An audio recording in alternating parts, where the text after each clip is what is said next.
which, of course, brings us to your latest project, which is a very ambitious and very wonderful, I must say, initiative, a congress in Budapest this coming summer in June. Would you like to tell us a few words about how that idea came into being? Yes, this idea is, exactly, this idea stems from what we have been talking about. So, okay, I'm a Zen Shiatsu student. My background is Zen Shiatsu. And in the last couple of years, I've been working with Cvika Kalisar Seiki Meridian Shiatsu. And I have received quite a few Namikoshi treatments, so I've had a chance to immerse myself in different styles. And honestly, I like all of them. Of course, now I'm on a path with Cvika, it's obvious.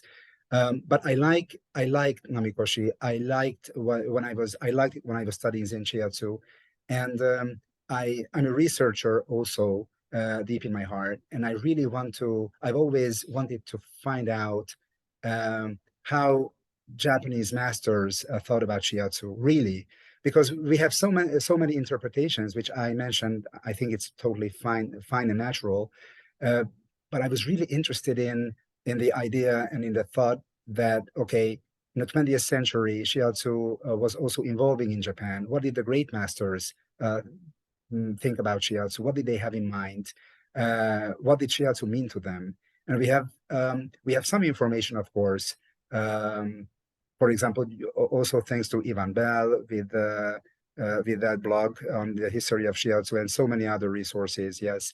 But still, I would like to experience. I would like to know also myself, and I really would like it if a larger community learned more about the sources.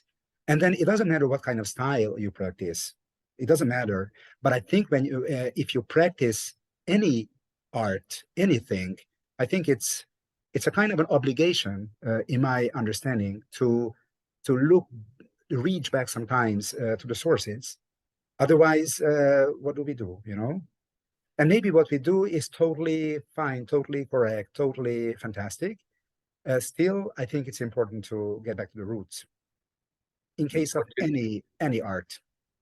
What you're describing is what I describe as returning to source. Yes.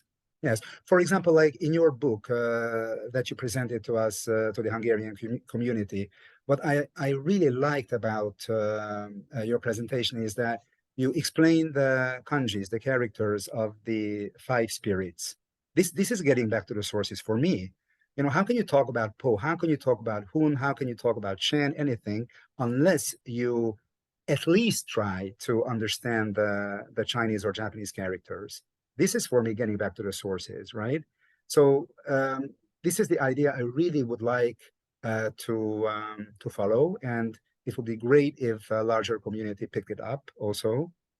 And by inviting, so we have invited 3 different styles: Namikoshi, IOKAI Shiatsu, and Seiki Meridian Shiatsu. They are quite different in their approaches, but I don't know for sure, but I'm 99% sure that something deep there is very, very, very, very similar in the three styles: the body posture, depth of pressure, how they use what the ideas are, the basic fundamental principles. And these fundamental principles are very important to keep, I guess.